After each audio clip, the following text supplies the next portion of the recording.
Okay, I like thought I was ready to film this, but now that I'm sitting here, I'm getting nervous. Hi everyone, my name is Alexis, and for today's video, I'm going to be talking about my past abusive relationship.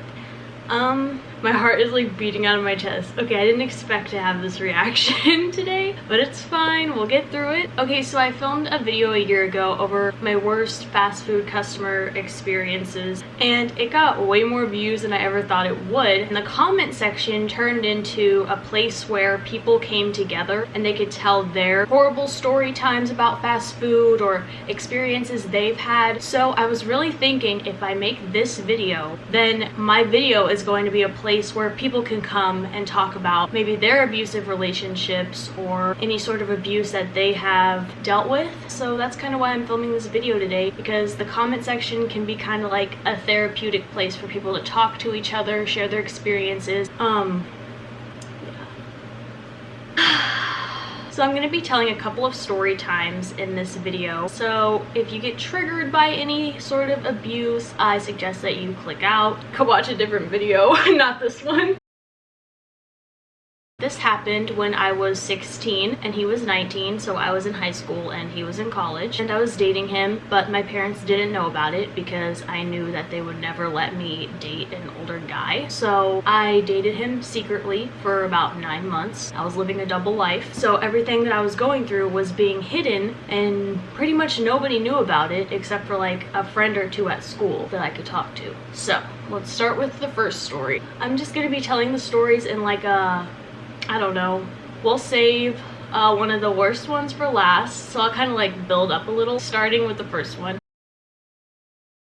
So like I said, my last story time, I was telling stories about worst fast food customers experience, whatever. I worked at Sonic. I tried not to tell where I worked in the other video, but now I just really don't care. It's Sonic, so if you guessed, good job. Okay, calm down, Alexis, it's fine.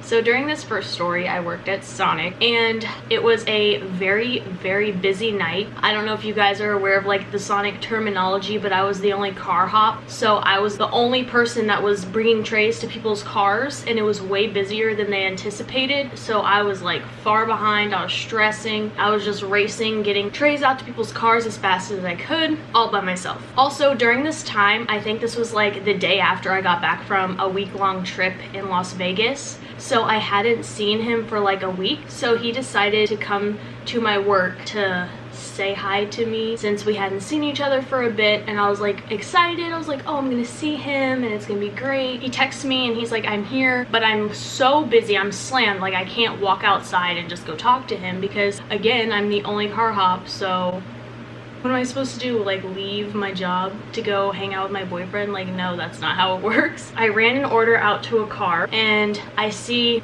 let me try to explain this. So I ran an order out to a car and then I see his car in the all the way back in like the back stall where you order food, but then the stall in front of him had two dudes sitting outside of their car. So he's here and the two dudes are here and I'm like over here. So I see him and I start walking towards him. Well, these two dudes decide to stop me and they're like, hey, are you the only person here tonight? I was like, yeah. And they're like, oh wow, you're doing such a great job. Like, good job. Since you're all by yourself, you're getting all these orders out. Good for you. You're a great employee. They were just being super nice to me. And I was like, wow, thank you so much. Like, I really appreciate it. So after these guys are telling me how good of a job that I'm doing since I'm alone, I walk over to my ex-man. What am I gonna call him? I don't want to call him Brad because that's my car's name, so we'll call him Jackson, okay?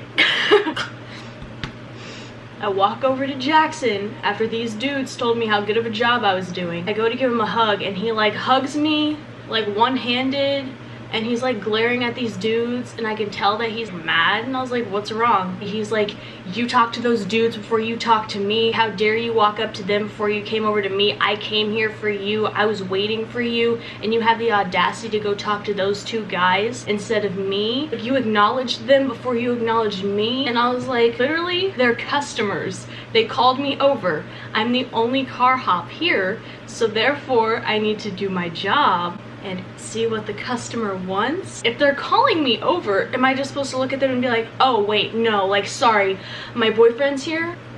take your problem somewhere else. No, that's not how customer service works, okay? He's getting mad at me at this point because I stopped at these dudes before walking over to him. And he also worked there, but he wasn't working like at this moment, obviously, since I was the only one there. He's like walking into the Sonic building and I'm like following him along.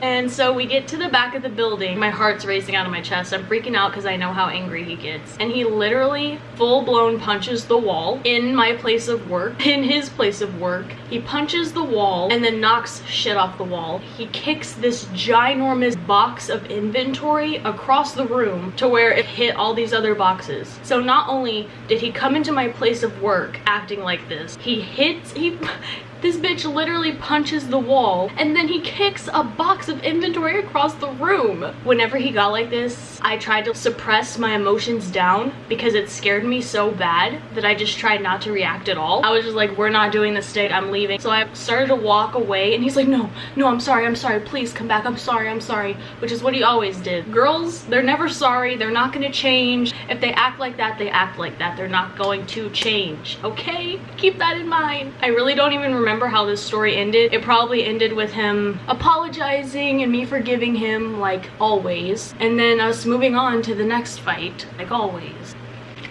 So it was stuff like that that he did that would really just scare me, and it was a way for him to intimidate me, to get me to be afraid and scared. And it worked because I was young and dumb and I thought, oh, I love this guy. He's the only person that loves me and I love him. This is what love is. And no, that's not what love is. Love is not abuse. Love is not hitting. Love is not like that. So just keep that in mind, girls and guys.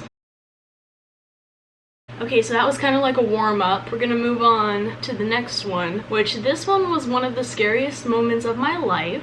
I was at school, at my high school, and it was during lunchtime. I could leave campus during lunch, so he decided to come pick me up. He told me, oh, I'm gonna bring you Sonic. We can just go back to my house and hang out. So I was like, okay, perfect, cool. I love Sonic, I'm starving, like, thanks. So I get in his car and he hands me the Sonic and I'm eating it and I finish it all and then we get to his house. Sorry, I forgot to mention this story is kind of a little TMI, like I'm about to get a little TMI, so just be aware of that. Okay guys, you know how you get after you eat your fast food, you get gassy, you gotta take a shit, you're bloated, like you just ate, dude, you're just not feeling it, okay? You know what I mean, like after you eat Taco Bell and you can't get off the shitter, that's what I mean. So we get to his house and he's like insinuating that this story is a little harder for me. He's like insinuating that he wants to have sex and I'm just not feeling it. No, like not right now. I just ate and I'm not feeling good. It was like a switch. He went from normal, happy, and then as soon as I said no, it was like a totally different person, like a switch went off. It was one of the scariest things that I've ever been through. Sorry, I'm like trying. Again, this story is like harder than I thought it was gonna be. I'm getting a little even though it was 4 years ago, it's still triggering, you know, to talk about it. But my hands, I'm just like playing with my hands. So he starts screaming at me, and by screaming I mean screaming, full on. I've never seen somebody so angry in my life, and I'm not even being dramatic. His face was bright red and his veins were popping out of his forehead because of how hard he was just screaming. He was like, you always do this, and I had no idea what he was talking about. I was like, what do you mean? I can't even tell you what he was yelling at me. That's just the one thing that I remember is you always do this. I still don't know what that means, but I don't know. To like explain to you how bad he was screaming, his dog was hiding behind me. I tried to get to the door because at this point he's getting in my face and he's just screaming at me, saying all these things again. Can't remember, blanked it all out because I'm just like suppressing my emotions again. I'm not showing anything. I'm not showing him that I'm upset. I'm just like trying to get out of the door. Even though he was the one that drove me, I was going to walk back to my school, call a ride, anything. I just had to get out of there. So I went to open the door and he just slams it shut. His arm is like right here and he's still screaming in my face. So I try to open the door again, and then he slams it, and then he starts screaming at me like, why are you trying to leave me? Just all this stuff. So one more time I go to open the door, and that's when he goes to shut it, but the dog runs out of the door and she darts down the street. I'm telling you guys, this dog was terrified. I was terrified. I've never seen somebody so angry in my life. So he starts chasing the dog down the street, and at this point I am shaking. I am shaking uncontrollably because I'm like, great, he's already mad at me, and now I'm gonna make him lose his dog, and then he's gonna come back. I don't even know what he's gonna do to me when he comes back. I'm just like freaking out as I'm watching him chase the dog down the street. I'm scared of what he's gonna do to the dog. He catches the dog and he's holding her by the back of her collar, and he's not letting her walk on all fours. He's just holding her up, so she's dragging along the sidewalk by her neck, and he throws the dog back in the house. I'm just like, I really need to get back to school, like now, or I'm gonna be late, and then they're gonna call my mom and ask why I was late. So I was like, you need to get me back to school now. He tells me to get in the car, and we're driving back to my school, and that is the longest car ride of my life. I am shaking so bad. I'm just staring out the window. I cannot wait to get back to school. Like, I cannot wait. I get to school, I literally run out of the car, like dash to the door, and I'm running through the hallways trying to just get to my class because I just want to be safe. That's all I can think about, is wanting to be safe. So I get to my class and I sit in my desk, and just my emotions that I suppressed just all came flooding out. I just start bawling my eyes out in the middle of class at my desk, and everybody's like looking at me like, what the hell's wrong with her? And again, I'm just bawling, like sobbing. And my teacher comes up to me and he's like, do you need to go to the bathroom? And I was like, I literally get up and go to the bathroom, and I go into the biggest stall and I just sit in the corner of it and just cry. I'm just bawling my eyes out on a bathroom floor because of how scared I was. It's really hard to explain the fear that you feel in a moment because you don't see the person's face or you don't hear them yelling, but that was one of the scariest moments of my life. I felt trapped. Also, nobody knew where I was. My parents didn't know where I was. My friends didn't know where I was. So he could have damn well have done something to me and nobody would have known where I was or who I was with. So in that moment, that terrified me too. Like, nobody was there to help me. So I just felt very alone and scared, and I hated that. So that was the second story. So now on to the third, which this was the first time he actually put his hands on me. Again, like, our fights were over stupid shit. So this was over the dumbest thing ever, but it escalated so bad. So this third story, I was at his house and his dad was coming to visit because his dad didn't usually live in the house where he was living at because he worked in a different state. So he was coming to visit. So we were all gonna have dinner together. Jackson and I were upstairs just chilling, playing on our phones, just talking. Everything was normal, and his dad was downstairs. We're all just waiting for dinner to be done. And he starts to tell me, oh yeah, when I was younger, my mom was pregnant and she had a stillbirth. You guys probably don't know this about me, but I want to be a labor and delivery nurse. So anything that has to do with women and children, it just like fascinates me. So I was probably like insensitive in this moment without meaning to be, but still, this doesn't give him the right to do what he did. So I was like, oh, how far along was she? And he was like, oh, 3 months. And I was like, oh, are you sure it was like a stillbirth, or wouldn't that have been like a miscarriage? Because I was so interested, I was like, oh, are you sure? Like, is that really right? Okay, again, with the switch going off, it went from normal to boom. I made him so mad by saying that. He's like, you're the worst girlfriend I've ever had. Like, why would you even say that? And I was like, what the fuck? He was psycho. He was legit psycho. He was telling me I was the worst girlfriend he's ever had. He didn't want to be with me, blah, blah, blah. And I'm just like, what the hell? I was just asking. I explained to him, I was like, no, I wasn't trying to downplay the situation. I was just trying to ask questions because I was genuinely curious, since this is what I want to do as a profession. He was saying all that, and as soon as he said, you're the worst girlfriend I've ever had, that's when I stood up.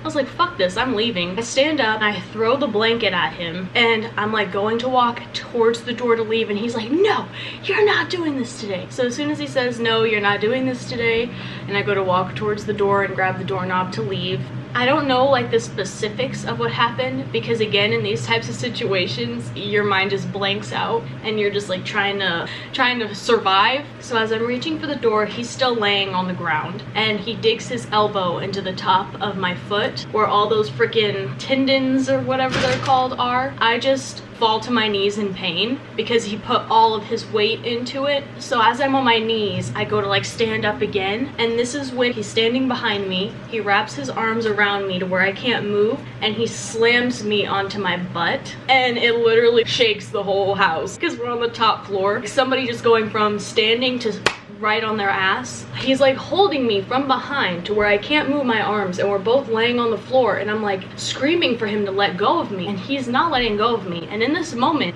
I have never felt so helpless in my life. I used to think that I was so invincible and that nobody could hurt me and that I could beat anyone's ass that tried to hurt me. But in this moment, when I was being held down, this is when I realized, like, Alexis, you can't take care of yourself. You cannot fight off a grown man. You cannot protect yourself, because he could have done whatever he wanted to me and I couldn't have done a damn thing in that moment. All I knew is that I was trapped. Eventually he lets me go. I wasn't going anywhere until he decided to let me go. So he lets go of me. I'm just bawling my eyes out. That was the cherry on the cake. And then he's like, you're not doing this while my dad's here. Like, you better get yourself together and we're going downstairs and you better act like nothing happened. So I'm just sitting and looking at myself in the mirror and I just feel so broken. After this whole situation happened, I needed to act like it didn't and put on a show, and that was really hard.